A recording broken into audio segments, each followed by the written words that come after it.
నమస్కారం. NXTG news కి స్వాగతం.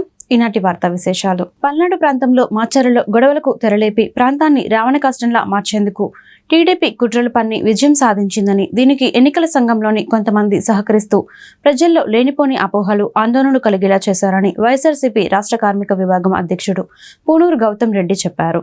అందుకే ఎన్నికల కమిషన్లో దొంగలు పడ్డారని అనాల్సి వస్తుందని దుయ్యబట్టారు. తాడేపల్లిలోని వైఎస్ఆర్సీపీ కేంద్ర కార్యాలయంలో ఆయన మీడియాతో మాట్లాడారు. చంద్రబాబు పనులకు మరో 10 రోజులే కలలు కనే అవకాశం ఉందన్నారు.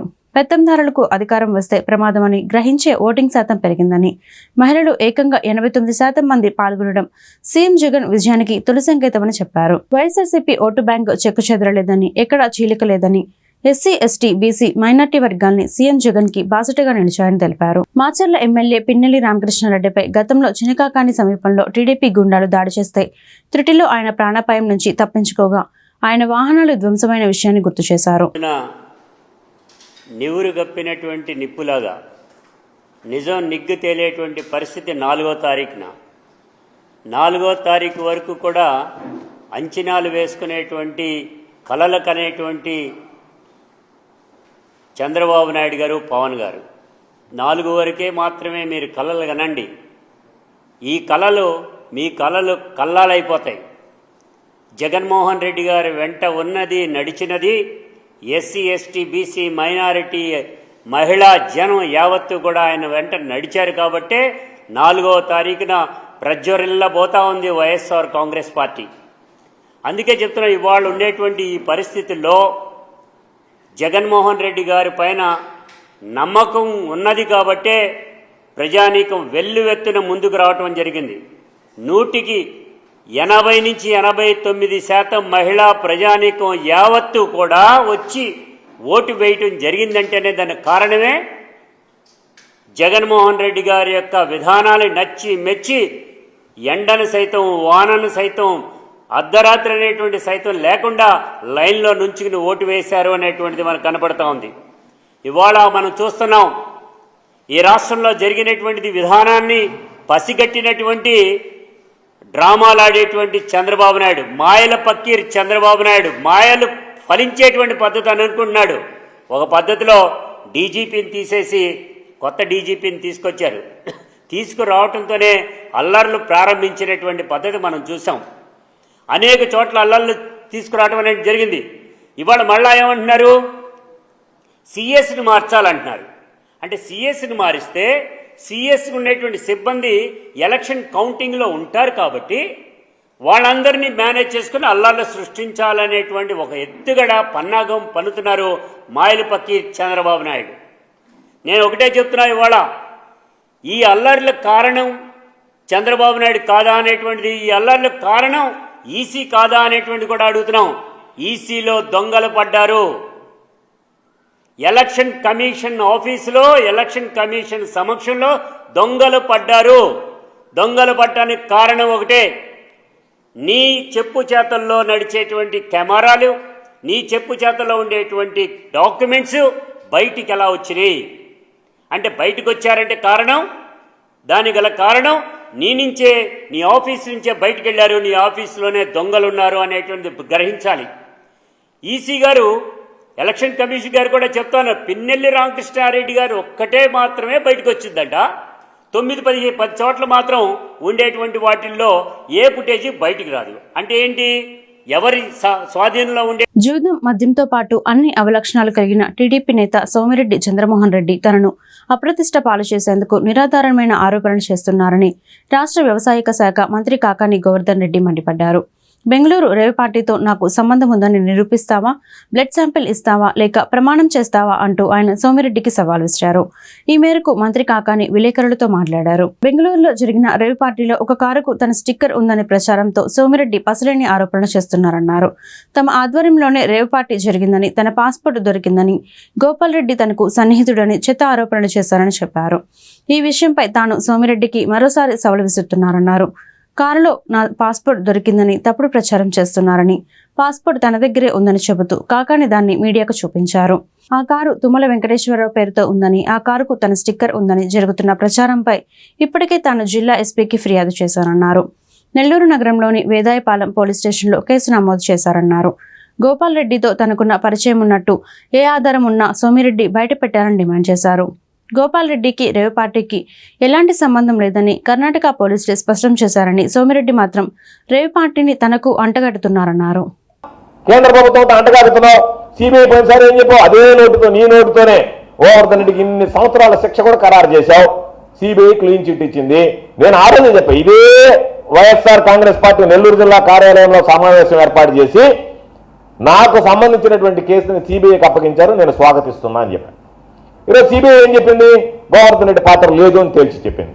కాబట్టి నువ్వు దేనికైనా దీంట్లో మరోసారి నేను సిద్ధంగా ఉన్నా, ఏ విచారణకైనా. కాబట్టి నువ్వు కేంద్ర ప్రభుత్వానికి రాస్తావా, కర్ణాటక రాష్ట్ర ప్రభుత్వానికి రాస్తావా, నువ్వు ఉండేటువంటి ఈ రాష్ట్రంలో నీవు మళ్ళా పాప నీకు ఎట్టా అవకాశం లేదులే. మీ ప్రభుత్వం వచ్చేది లేదు, నువ్వు ఎమ్మెల్యే అయ్యేది లేదు, అవన్నీ కలగానే పాప నీకు రాత్రి కలగానే పొద్దున్న నీ జీవితంలోకి రావాల్సినటువంటి పరిస్థితి. దేనికైనా సిద్ధంగా ఉన్నా. కాబట్టి నువ్వు ఏదైనా సరే నీతిగా నిజాయితీగా వ్యవహరించు, మాట్లాడు. అంతే తప్ప నాకు ఇష్టం వచ్చినట్టుగా మాట్లాడి ఎక్కడో జరిగినటువంటి నాకు సంబంధం లేనటువంటి సంఘటనలు నా మీద వేయడానికి ప్రయత్నం చేశావు. కాబట్టి నేను మన నెల్లూరులో లేను కాబట్టి, నా దగ్గర ఉన్నటువంటి పాస్పోర్ట్ అవన్నీ ప్రజలకు తెలియాలి కాబట్టి ఆ పాస్పోర్ట్ అన్ని మీడియాకు చూపించి, ఇదిగో నా పాస్పోర్ట్ నా దగ్గర ఉంది, నా కార్ స్టిక్కర్ నాకు సంబంధం లేనటువంటి వాళ్ళు ఎందుకు ఇచ్చాము పోలీస్ కంప్లైంట్? ఎవరికి నాకు సంబంధం లేదు అని చెప్తే పోలీసు నిష్పాక్షంగా ఎంక్వైరీ చేస్తుంది, విచారణ చేస్తుంది. నాకు సంబంధం ఉంటే నేను పోలీసు కేసు ఇచ్చినవాడు కదా, ఎందుకంటే పోలీసు విచారణలో నాకు సంబంధం ఉన్నట్టుగా తేలుతుంది కాబట్టి. అందుకనే నాకు సంబంధం లేదు కాబట్టి నీలాగా దొంగ మాటలు, దొంగ చాటు వ్యవహారాలు చేయకుండా ధైర్యంగా పోలీస్ కంప్లైంట్ ఇచ్చాం, ఎస్పీకి లెటర్ పెట్టాం, ఎస్పీ రోజు ఎఫ్ఐఆర్ కట్టారు, దాని ప్రకారం విచారణ జరుగుతుంది. ఈరోజు ప్రభుత్వం కూడా లేదు, ఎన్నికల కమిషన్ ఆధ్వర్యంలో ఈరోజు ఉంది కాబట్టి ఆ ప్రభుత్వం ఈ ప్రభుత్వం ఏదో చేస్తుందని చెప్పడానికి దీని మీద పూర్తి స్థాయి ఆధారాలు, ఈ పాస్ ఎట్లా వాళ్ళకి వెళ్ళిందనేటువంటి దాని మీద కూడా పోలీసులు సేకరిస్తారు. కాబట్టి ఆ పాస్తో నాకు సంబంధం లేదు, ఆ కారుతో నాకు సంబంధం లేదు, ఆ గోపాల్ రెడ్డి ఎవరో నాకు తెలియదు, ఇవన్నీ ఎవరు తెలియకుండా నా పాస్పోర్ట్ నా దగ్గర ఉంది. ఇవన్నీ ఏమీ లేకుండానే ఎవడో ఒకడో ఒక కారుకు సంబంధించినటువంటి జెరాక్స్ కాపీ అంటించుకుంటే దాని మీద నీలాంటి నీకు స్థాయి లేదులే. స్థాయిని మాట్లాడడం కూడా పొరపాటే. కాబట్టి నువ్వు మాట్లాడడం అనేటువంటిది ఇది నీకైనా ఒకసారి ఆత్మవిమర్శ చేసుకో. లేదా నీ పక్కన ఉండేటువంటి పాపం నువ్వు మతి సమయంలో కోల్పోయావు, మూడోసారి కూడా ఓడిపోతున్నావు ఆయన చేతిలో అని చెప్పాను. అందుకని ఒక్కసారి ఆలోచించి, ఎందుకంటే 4వ తేదీ వరకు సమయం ఉంది మనకి, మనం చెప్పినటువంటి మాట్లాడినటువంటి వాస్తవాలు ఏదో తేలడానికి కూడా. కాబట్టి అటువంటి పరిస్థితుల్లో ఏదన్నా ఉంటే వీటికి మరలా ఇదట్టా అదిట్టా అని డొంక మీరుడు. నా పాస్పోర్ట్ అన్నావు, పాస్పోర్ట్ దొరికిందన్నావు, పాస్పోర్ట్ దొరికితే కర్ణాటక పోలీస్ పాస్పోర్ట్ బయట పెడుతుంది, వాళ్ళు ఏం భయపడరు. ఈరోజు చెప్పారు, వాళ్ళు ఇంతమందికి విచారణ చేశాం, ఇదిగో వీళ్ళు ఈ విధంగా వచ్చారు, వీళ్ళకి సంబంధించినటువంటి బ్లడ్ శాంపిల్స్ ఈ విధంగా ఉన్నాయని చెప్పారు. దానిలో నాకు సంబంధించి గుంటూరు తూర్పు నియోజకవర్గం నుంచి వైసీపీ ఎమ్మెల్యే అభ్యర్థి నూరి ఫాతిమా 20,000 మెజార్టీతో విజయం సాధిస్తారని 57వ డివిజన్ వైసీపీ మైనార్టీ నాయకులు నాగులమీర వాకా శ్రీనివాస్ రెడ్డి తెలిపారు. మన రాష్ట్రంలో తొలిసారిగా ముస్లిం సామాజిక వర్గానికి చెందిన మహిళ అయిన నూరి ఫాతిమాకు జగన్మోహన్ రెడ్డి ఎమ్మెల్యే సీటు ఇచ్చి గౌరవించారని గుర్తు చేశారు. నూరి ఫాతిమాను గెలిపించి సీఎం జగన్ కు గిఫ్ట్ గా ఇస్తామని ప్రకటించారు. గుంటూరు తూర్పు ఎమ్మెల్యే మహమ్మద్ ముస్తఫా కార్యాలయంలో శనివారం నూరి ఫాతిమా జన్మదిన వేడుకలు నాగులమీర ఆధ్వర్యంలో అంగరంగ వైభవంగా జరిగాయి. ఈ సందర్భంగా ఏర్పాటు చేసిన జన్మదిన కేకును వైసీపీ సీనియర్ నాయకులు వాకా శ్రీనివాస్ రెడ్డితో కలిసి నాగులమీర కట్ చేశారు. ఇందులో భాగంగా ముస్లిం మహిళలకు ఫ్రూట్స్, స్వీట్స్ పంచిపెట్టారు.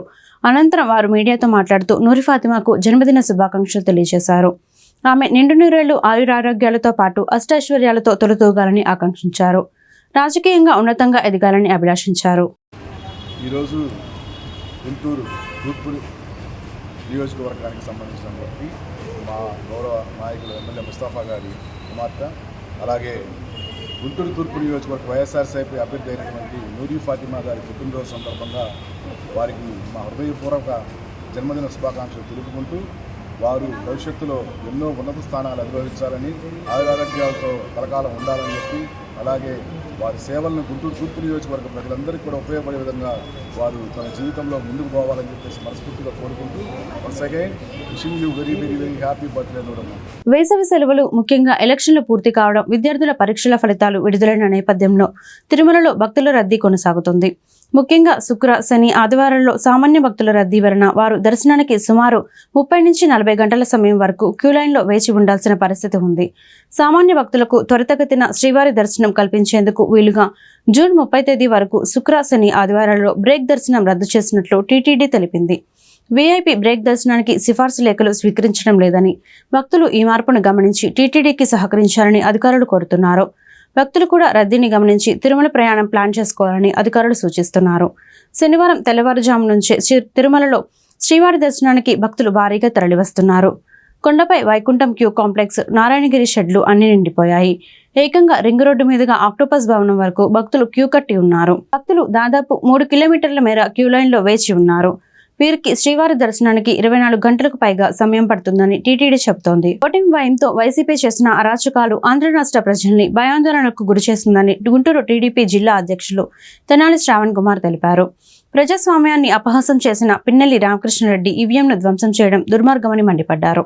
రాష్ట్ర వ్యాప్తంగా వైసీపీ నేతలు కౌంటింగ్ రోజున సాగించిన దౌర్జన్యాలు చూసి ఆంధ్రావని సిగ్గుతో తలదించుకుందన్నారు. గుంటూరు జిల్లా టీడీపీ కార్యాలయంలో ఏర్పాటు చేసిన మీడియా సమావేశంలో తెనాలి శ్రావణ్ కుమార్ మాట్లాడుతూ అధికార యంత్రాంగం వైసీపీకి తొత్తులుగా మారిందని ఆరోపించారు. వైసీపీ ప్రజాప్రతినిధులు, మంత్రులు చేసిన అవినీతి భాగోతాన్ని వివరించారు. ఎన్నికల అనంతరం జరిగిన అల్లర్లకు రాష్ట్ర ప్రభుత్వ ప్రధాన కార్యదర్శి జవహర్ రెడ్డి బాధ్యత వహించాలన్నారు. తక్షణమే ఆయన్ను ఆ పదవి నుంచి తొలగించాలని డిమాండ్ చేశారు. సామాన్య ప్రజలు ఆందోళనకు గురవుతూ ఉన్నారు. ముఖ్యంగా తిరుపతి, మాచర్ల మరియు ఇతర కొన్ని చోట్ల నియోజకవర్గాల్లో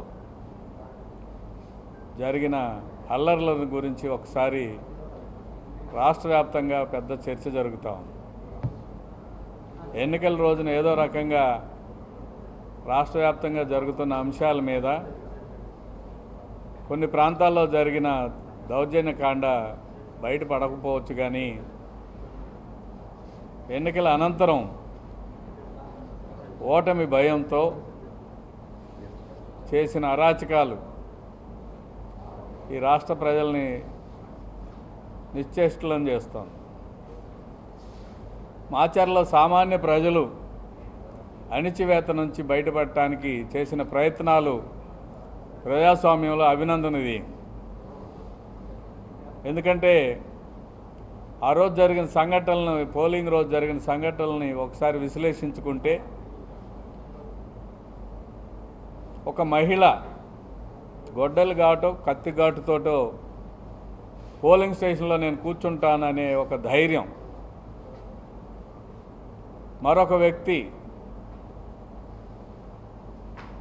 భార్య బిడ్డల్ని, కుటుంబ సభ్యుల్ని చంపేస్తామని బెదిరించినా కూడా ఓటు వేయాల్సిందే, మీ ఆయన ఏజెంట్గా ఉంటే మీ కుటుంబాన్ని మొత్తాన్ని లేపేస్తాము అని వార్నింగ్ ఇచ్చి చేసిన సందర్భంలో కూడా ధైర్యంగా ఇక్కడ అరాచకం మేము ఇక్కడ సహించేది లేదని, ఆయన పేరు నాగరాజు అనుకుంటా, సహించేది లేదని ఎదురు తిరిగిన పరిస్థితులు. అదేవిధంగా పాల్వాయి గేటులో ఈవీఎం బద్దలు కొడితే నిస్సిగ్గుగా దాని విశ్లేషణ చేయాల్సిన అవసరం ఉందని వైసీపీ నాయకత్వం సపోర్ట్ చేసుకోవటం. తిరుపతిలో చెవిరెడ్డి కుమారుడు మోహిత్ రెడ్డి అనుచరగణం సృష్టించిన విధ్వంసం, కౌంటింగ్ సెంటర్ దగ్గర స్ట్రాంగ్ రూమ్ దగ్గర చేసిన విధ్వంసాన్ని మనం విశ్లేషించుకోవచ్చు. ఇప్పటిదాకా ఆంధ్రప్రదేశ్ రాష్ట్ర చరిత్రలో అరుదైన వైద్య చికిత్సను మొట్టమొదటిసారిగా ఆస్టర్ రమేష్ హాస్పిటల్లో నిర్వహించడం జరిగిందని Aster Ramesh hospital deputy managing director doctor Rayapati Mamata తెలిపారు. ఈ మేరకు గుంటూరులోని ఆస్టర్ రమేష్ హాస్పిటల్లో ఏర్పాటు చేసిన మీడియా సమావేశంలో ఆమె మాట్లాడుతూ లెఫ్ట్ మైన్ 100% ముసుగుపోయి కట్ ఆఫ్ అయిన స్థితిలో వచ్చిన రోగికి ఎమర్జెన్సీ యాంజియోప్లాస్టీ చికిత్స, intra aortic balloon pump, ECMO machine సహాయంతో ప్రాణాపాయం నుంచి కాపాడగలిగామని తెలిపారు. అరుదైన వైద్య చికిత్సను విజయవంతంగా నిర్వహించిన ఆస్టర్ రమేష్ హాస్పిటల్స్ వైద్య బృందాన్ని ఈ సందర్భంగా డాక్టర్ మమిత అభినందించారు. మన హాస్పిటల్లో రమేష్ హాస్పిటల్స్ 35 సంవత్సరాల వ్యక్తి, సాఫ్ట్వేర్ ఇంజనీర్. ఆయనకు గుండెపోటు వచ్చిందని మనం నిర్ధారణ చేసి యాంజియోగ్రామ్ పరీక్ష చేసినప్పుడు మెయిన్ ఆర్టరీలోనే, లెఫ్ట్ మెయిన్ ఆర్టరీ అంటాము, ఆ మెయిన్ ఆర్టరీలోనే బ్లాక్ ఉండటం జరిగింది. అది చూసి పేషెంట్ వచ్చిన సిచ్యువేషన్, అంటే 2-3 చోట్లకి వెళ్ళి ఆయనకి గుండెపోటు నిర్ధారణ చేసుకొని మన దగ్గరికి వచ్చేసరికి కొంత డిలే జరిగింది. అప్పటికి ఆయన ఊపిరితిత్తుల నిండా ఫ్లూయిడ్ రావటము, కార్డియోజెనిక్ షాక్ అంటాము, అంటే బీపీ లో అయిపోవటము. బీపీ లో అయిపోవటం వల్ల మిగిలిన ఆర్గాన్స్ కూడా బ్లడ్ ఫ్లో తగ్గి వాటి పనితీరు తగ్గిపోవటము, ఇవన్నీ జరిగిన పరిస్థితిలో మన హాస్పిటల్కి రావడం జరిగింది. ఆయనకు యాంజియోగ్రామ్ చేసినప్పుడు మెయిన్ ఆర్టరీలో బ్లాక్ ఉంది. దాన్ని మొదట మనం క్లీన్ చేసి అందులో ఉన్న క్లాట్స్ క్లియర్ చేసిన తర్వాత బ్లడ్ ఫ్లో అనేది ఎస్టాబ్లిష్ చేసాం. గుండెకి ఇలా గుండెపోటు వచ్చి రక్త ప్రసరణ ఎస్టాబ్లిష్ చేసిన తర్వాత 100లో 80 మంది పేషెంట్స్ బాగా రికవర్ అయిపోతారు. కానీ ఈయనకి మెయిన్ ఆర్టరీ బ్లాక్ అవ్వటం వల్ల బీపీ లో అయిపోయి కార్డియోజెనిక్ షాక్ అనే సిచ్యువేషన్లో ల్యాండ్ అయ్యారు. ఇలాంటి పేషెంట్స్కి మనం నెక్స్ట్ స్టెప్ కింద వెంటిలేటరీ సపోర్ట్, లంగ్స్కి వెంటిలేటర్ అనేది కనెక్ట్ చేయడం జరుగుతుంది. అలాగే బీపీ మెయింటైన్ చేయడం కోసం ఇంట్రా అయోటిక్ బెలూన్ పంప్ అనే పరికరాన్ని అరేంజ్ చేస్తాం. సో ఈ 2 సపోర్ట్స్, ఒకటి సర్క్యులేషన్ కోసము, రెండవది బాడీలో ఆక్సిజనేషన్ పెరగడం కోసము వెంటిలేటర్ అనేది కనెక్ట్ చేస్తాం.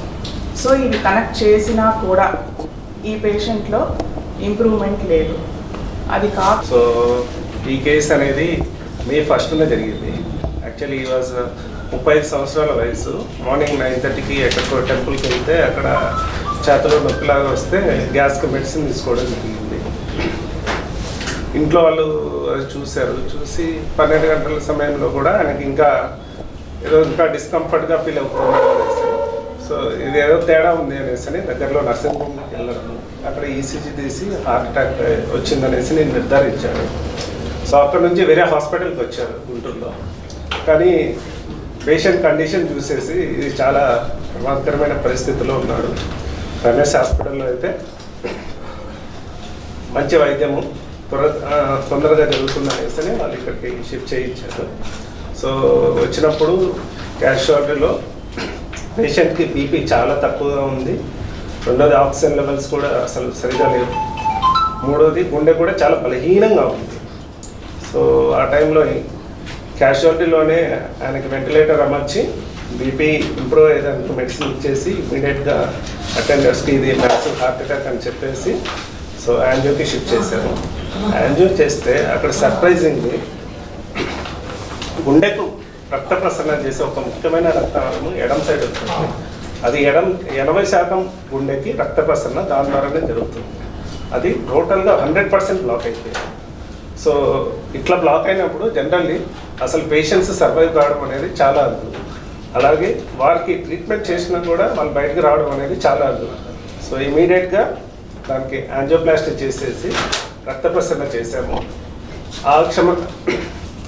ఆ క్రమంలోనే ఆయనకి 2 సార్లు VTVF అంటారు, అంటే గుండె ఇర్రెగ్యులర్గా కొట్టుకోవడము, గుండె ఆగిపోవడం జరిగితే 2 సార్లు షాక్ కూడా ఇచ్చాము క్యాథ్లాబ్లో. దాని తర్వాత బీపీ ఇంకా తక్కువగా ఉంటే IABP అనే ఒక పరికరం ఉంటుంది, అది పెట్టేసి ఐసీయూకి షిఫ్ట్ చేయడం జరిగింది.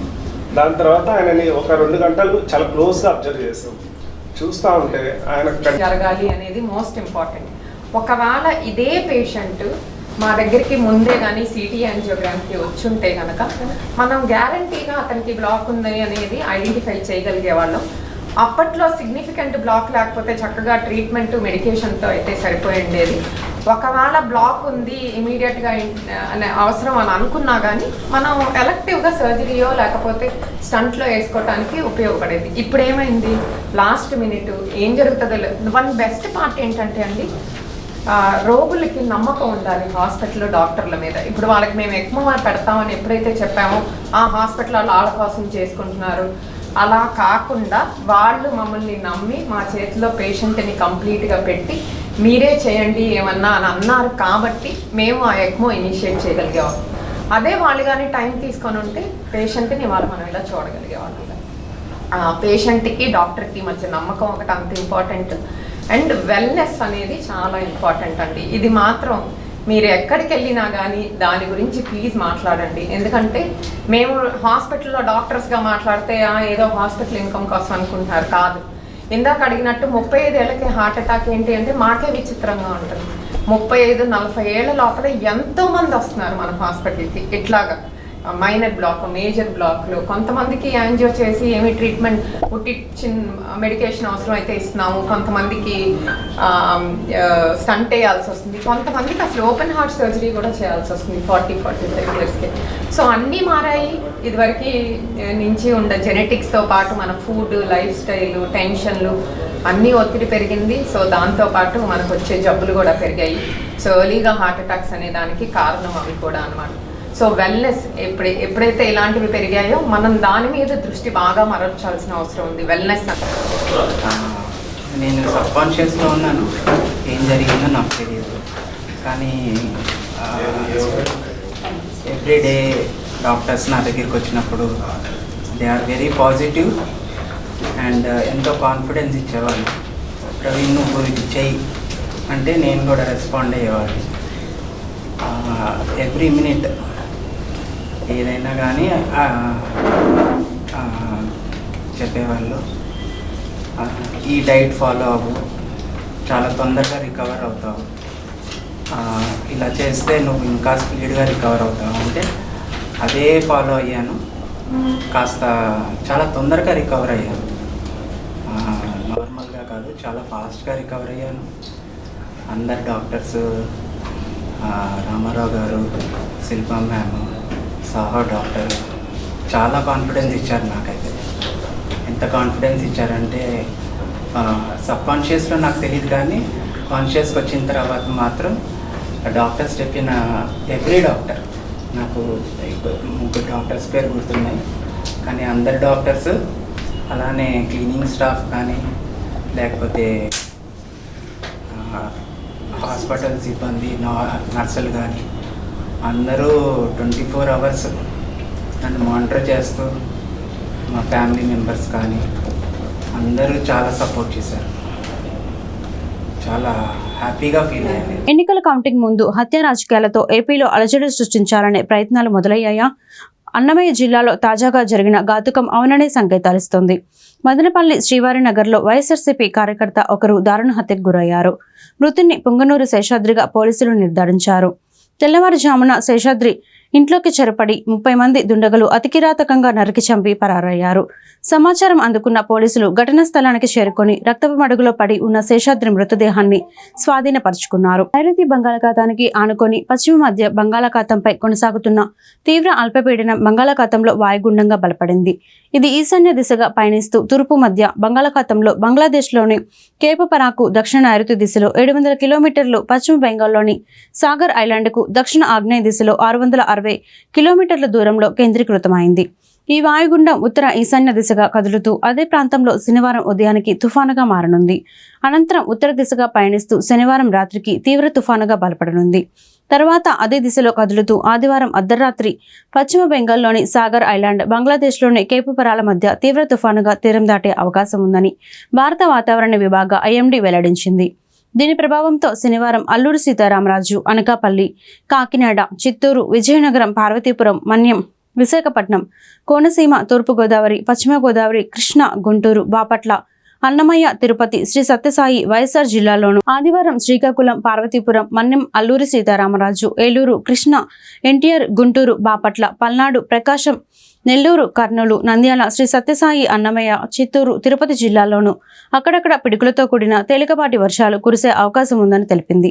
అదే సమయంలో గంటకు 30 నుంచి 40 కిలోమీటర్ల వేగంతో ఎదురుగాలులు వీస్తాయని పేర్కొంది. కారంపూడి సిఐపై హత్యాయత్నం కేసులో పిన్నెల్లి రామకృష్ణారెడ్డిని ఎందుకు అరెస్టు చేయలేదని తెదేపా నేత జీవీ ఆంజనేయులు ప్రశ్నించారు.